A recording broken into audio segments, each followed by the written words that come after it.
Aslı sen ilk önce bir dakika olmalı. Ekmektir, burada süttür, çocuklar içerler.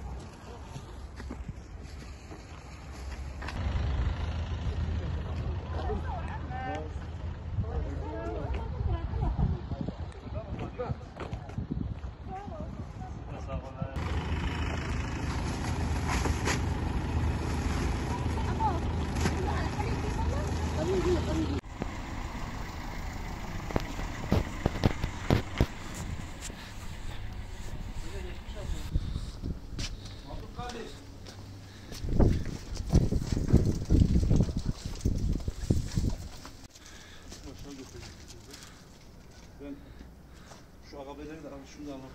Eyvallah. Şurada.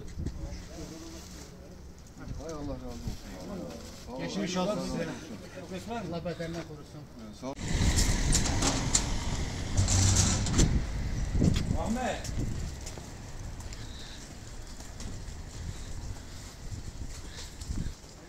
Halim mübarek olsun. Geçmiş olsun. Hayır.